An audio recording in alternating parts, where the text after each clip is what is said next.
Le baobab africain est une espèce emblématique qui se distingue par sa taille impressionnante, sa longévité légendaire et ses multiples vertus. Une escale à Nati Tengou permet de constater que les habitudes alimentaires liées au baobab trouvent leur source dans la tradition.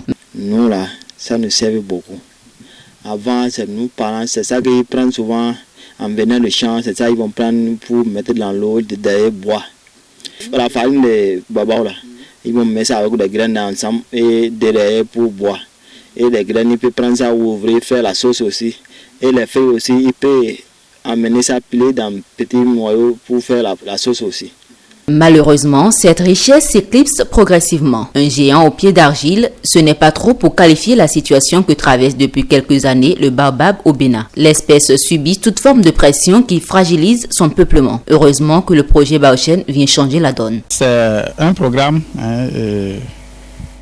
qui a comme objet de regrouper à plusieurs niveaux tous ceux qui travaillent sur le baobab, depuis la recherche jusqu'aux utilisateurs finaux, et en passant par tous les acteurs, les commerçants des produits de baobab, les transformateurs, etc. Donc c'est de créer un grand réseau autour de l'espèce pour en faire une espèce capable d'aider à la réduction de la pauvreté, à la lutte contre l'insécurité alimentaire, et un projet soutenu bien entendu par le RUFOROP. C'est le Forum africain des universités qui regroupe plusieurs universités africaines, environ 138, et qui a bénéficié d'un financement de la Fondation Mastercard pour aider à ces genres d'initiatives. Pour une meilleure revalorisation des différents produits issus du baobab, les laboratoires d'écologie appliquée, les sciences alimentaires, de biomathématiques et d'estimation forestière sont mis à contribution. Plusieurs travaux ont porté aussi sur la production de la feuille de baobab que sur les techniques de transformation des produits issus du baobab. Nos travaux au laboratoire ont permis d'abord de standardiser un peu la technique de transformation de la pulpe de baobab en nectar, et ont permis également de développer des barèmes technologiques qui favorisent la rétention nutritionnelle et qui favorisent également la qualité technologique du produit.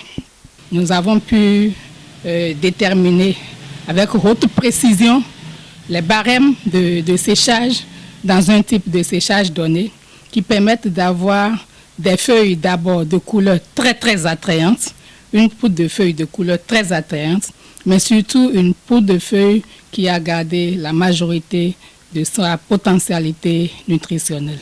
Pour une meilleure compétitivité des produits de baobab, l'hygiène devra être de mise au sein des unités de production. Les entreprises ou les unités de transformation qui s'adonnent à la transformation d'un produit alimentaire en général et d'un produit dérivé du baobab, il est très important qu'ils mettent un accent particulier sur l'hygiène. Nous avons souvent formé les groupements sur les principes de marche en avant et autres, les principes de 5M et autres, toujours pour améliorer l'hygiène au sein des unités de transformation pour que les produits finis soient des produits relativement sains qui ne détruisent pas la santé du consommateur. D'ici quelques années, le baobab pourra se hisser au rang des produits agricoles, en témoignent les efforts fournis par le projet Baochen. Il faut pouvoir amener les acteurs à assurer la disponibilité du produit sur le plan national. C'est vrai que c'est une question d'économie. Donc les acteurs qu'on veut fédérer, qu'on veut amener ensemble, c'est pour travailler sur ça, pour que les autres maillons ne souffrent pas du manque de matières premières. Donc c'est ça qui va rendre au fait la filière vraiment compétitive et efficace à la longue. Donc c'est à ça que nous voulons amener les acteurs à travailler.